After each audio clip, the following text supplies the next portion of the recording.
तो फाइनली अभी अचार का सीज़न आ गया है। आई नो आप लोगों में से बहुत सारे लोगों ने बहुत टाइप के अचार मंगा लिए होंगे या फिर घर पर बना लिए होंगे, लेकिन क्या आपने ये गोंदा का अचार ट्राई किया? अगर नहीं किया ना तो झटपट से साल भर के लिए ये वाला गोंदा का अचार ट्राई करिए। ट्रस्ट मी, आप दूसरे सारे अचारों से आपका जो मोह है वो ख़त्म हो जाने वाला है। इतना डिलीशियस ये बनकर तैयार होता है। तो सबसे पहले गूंदे को बहुत अच्छे से वॉश कर लिया। इसके ऊपर की कैप नहीं हटानी, कैप को छोड़कर हमें यहाँ पे इसके डंठल को कट कर लेना है। तो मैंने यहाँ पे एक डंठल को कट करने के बाद 2 से 3 पानी बहुत अच्छे से वॉश कर लिया है। उसके बाद ना एक बड़े से पतीले में मैंने यहाँ पे गर्म पानी होने के लिए रख दिया है। उसमें डालेंगे हम यहाँ पे नमक और बस आधा चम्मच के करीब हम डालेंगे यहाँ पे हल्दी पाउडर। हर अचार की एक अलग स्वाद होता है, एक अलग खासियत होती है, इसलिए अगर आपको अचार पसंद है ना तो ये वाला अचार आप इस सीज़न ज़रूर से ट्राई करें। अगर आपने नहीं भी किया तो इस तरह से ट्राई करें कि आपका अचार पहली बार में एकदम परफेक्ट बनेगा। और अब ना साथ साथ में हमें गूंदा में उबाल लाना है। तो गूंदा को हमें प्रॉपर नहीं पकाना, सिर्फ 50% ही पकाना है। लगभग 4 से 5 मिनट के करीब गूंदे में उबालने के बाद ना हमने यहाँ पे सारे के सारे हमारे जो गूंदा है उनको यहाँ से निकाल लेना है। तो गूंदा को ना अलग अलग जगह पर अलग अलग नाम से जाना जाता है। बहुत जगह इसे लसोड़ा, लसुआ या फिर इंग्लिश में इसे ग्लूबेरी भी बोलते हैं। आप किस भाषा में क्या इसे बोलते हैं मुझे नहीं पता, लेकिन हम लोग इसे लसोड़ा या फिर गूंदा बोलते हैं। तो अब ना इसे अच्छे से हमने यहाँ पे सूती कपड़े में फैलाकर रख देना है लगभग 3 से 4 घंटे के करीब। अगर धूप ना आ रही हो तो आप इसे 4-5 घंटे फ़ैन के नीचे रखें, नहीं तो धूप आ रही है तो 3-4 घंटे आप इसे धूप के नीचे रखें। बस अब ना दूसरी तरफ हमने एक पैन चढ़ाया, उसमें डालेंगे 4 चम्मच के करीब हम यहाँ पे सौंफ। उसके बाद डालनी है 1 चम्मच के करीब मेथी, 2 चम्मच के करीब हमने डालनी है यहाँ पे काली राई और उसके साथ ही हमें डालनी है 2 ही चम्मच के करीब पीली वाली जो सरसों है जिसे पीली राई भी बोलते हैं, बस वही इसमें ऐड करना है। मसाले हमारे जितने ज़्यादा अच्छे भुने हुए होंगे, हमारा अचार है, बहुत सारे लोगों की प्रॉब्लम होती है कि उनका अचार बहुत जल्दी ख़राब हो जाता है। बस वही कारण होता है कि या तो अचार में थोड़ी सी भी अगर सीलन पकड़ ले, हम गंदा चम्मच यूज़ कर लें, या फिर सही डब्बे में सही कंटेनर में हम अगर अचार को भरकर नहीं रखते हैं तो हमारा अचार ख़राब हो जाता है। लेकिन हमारे यहाँ साल भर तक अचार बिल्कुल ख़राब नहीं होता, क्योंकि हम बहुत सारी चीज़ों का ध्यान रखते हैं। जब आप मसाले को ड्राई रोस्ट कर रहे हो तो उतना अच्छे से ड्राई रोस्ट करें कि उसमें बिल्कुल भी सीलन ना रहे। कम से कम आप इसे मीडियम फ्लेम पर 4 से 5 मिनट तक ड्राई रोस्ट करें। जब मसाले में हल्की सी सीलन रह जाती है तो हमारा अचार ख़राब होने की ज़्यादा संभावना होती है। तो बस आप भी जब भी अचार डालें तो ये छोटी छोटी चीज़ों का ध्यान रखें, तो आपका अचार बहुत लंबे समय तक ख़राब नहीं होगा और ना उसमें फफूंद लगेंगी। तो बस मसाले को ड्राई रोस्ट कर दिया 4 से 5 मिनट के करीब, बहुत अच्छे से मसाले से खुशबू आ रही थी। उसको ठंडा होने के लिए एक तरफ रख देते हैं। दूसरी तरफ उसी पैन में 1 कप के करीब सरसों के तेल को एकदम धुआं उठने तक हम यहाँ पे गरम कर लेंगे। उसको भी ठंडा होने के लिए रख दिया और दूसरी तरफ हमारा जो मसाला था वो भी यहाँ पे ठंडा हो गया।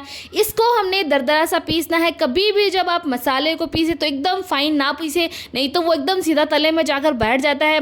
जो अचार के ऊपर है वो लगता ही नहीं है। इसलिए जब भी मसाला आप यूज़ करें अचार में वो हल्का दरदरा सा होना चाहिए, इस बात का भी आप ध्यान रखें। और हमारे यहाँ पे लसुड़ा या फिर लसुआ या फिर ग्लूबेरी या फिर गूंदा को यहाँ पे रखे हुए 4 घंटे प्रॉपर हो गए हैं। तो बस इसके ऊपर की जो ये कैप है वह कैप अब हटानी है हमें।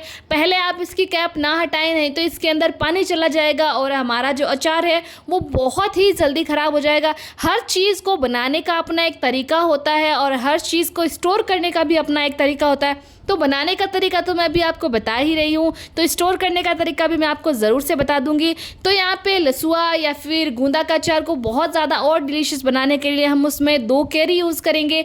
तो अगर आपको सीधा गूंदा का अचार बनाना है तो आप कैरी वाला जो स्टेप है वो स्किप कर दें, लेकिन कैरी डालकर ट्राई कीजिए, आपका जो अचार है उसका टेस्ट 100 गुना ज़्यादा बढ़ जाएगा।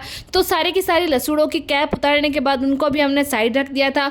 तो अब ना ये कैरी धोकर बहुत अच्छे से मैंने पहुँच लिया और इसके बीच की जो गुठली है वो हमें यहाँ पे हटा देनी है और बस थोड़ी थोड़ी कैरी को मिक्सी के जार में डालकर पल्स मोड में एक बार चला लेना है। आप चाहें तो इन्हें कद्दूकस से कस भी सकते हैं, लेकिन वही बात है, चाहे कस कर डालो या फिर सीधा पल्स मोड में चला लो, कोई दिक्कत की बात नहीं है। तो बस कैरी को मैंने यहाँ पे पल्स मोड में चला लिया और हमारी कैरी तैयार है। तो बस उन्हीं गूंदा के साथ में हम हमारी कैरी को यहाँ पे ऐड कर देते हैं। ट्रस्ट में ये वाला जो अचार है हर खाने की जान बढ़ा देता है, चाहे वो नमकीन चावल हो, चाहे दाल दाल चावल हो, चाहे सिंपल पूड़ी हो, परांठा हो, सिंपल रोटी हो, हर चीज़ के साथ आप इन्हें खा सकते हैं और इतना ज़्यादा स्वादिष्ट लगता है कि मैं आपको बता नहीं सकती।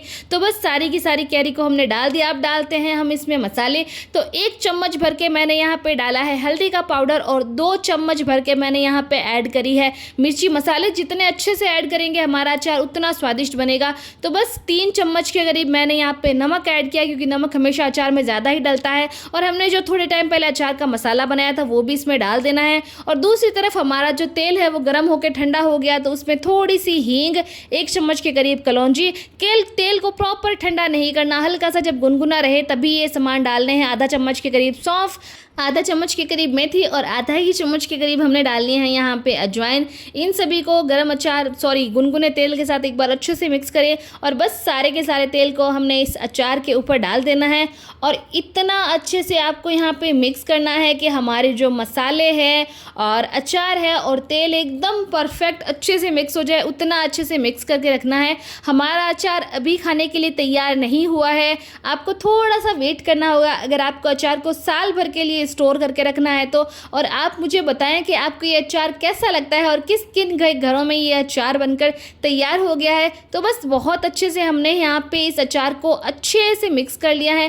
ट्रस्ट मी, जब मैं वीडियो एडिट करी थी तो मेरे मुंह में पानी आ गया था, मतलब इतना स्वादिष्ट इस टाइम इसकी खुशबू आ रही थी अचार की। तो बस एक कॉटन के क्लॉथ से हमें यहाँ पे जो ये अचार है इसको यहाँ पे ढक्कन देकर 2 से 3 दिन की हल्की हल्की धूप दिखा देनी है, ताकि हमारा अचार जल्दी से ख़राब ना होए। तो बस 3 दिन की धूप मैंने दिखा दी। और अब ना अचार को और लंबा चलाने के लिए एक मैंने यहाँ पे दीपक लिया है, मिट्टी का एकदम नया दीपक। उसमें डालेंगे हम यहाँ पे तेल और तेल में डालनी है हमें यहाँ पे हींग। और बस इसी धुएं को हमें फट से जो अचार वाला डब्बा है उसके ऊपर रख देना है, मतलब दीपक के ऊपर डब्बे को रख देना है और बस ये धुआं लगने देना है। और बस थोड़े ही टाइम बाद डब्बे को हटा लेना है और बस हमारा यहाँ पे अचार रखने के लिए कंटेनर तैयार है। इस तरह से अगर आप इस तरह करके अगर आप अचार रखते हैं तो हमारा अचार बहुत अच्छा, बहुत लंबा चलता है, बिल्कुल भी उसमें फफूंदी नहीं लगती, बिल्कुल भी अचार ख़राब नहीं होता। एक बार इस तरह से तैयार करें। बहुत लोग कोयले की धुएं भी लगाते हैं, आप कैसे भी लगा सकते हैं, दोनों ही तरीके बहुत अच्छे होते हैं। आप मुझे ज़रूर से बताएं कि आपको ये अचार की रेसिपी कैसी लगी। वीडियो पसंद आई तो लाइक शेयर करें, वीडियो पसंद आए तो लाइक शेयर कमेंट करें, चैनल को सब्सक्राइब कर बेल आइकन प्रेस ज़रूर से करें। And again thanks for watching the video.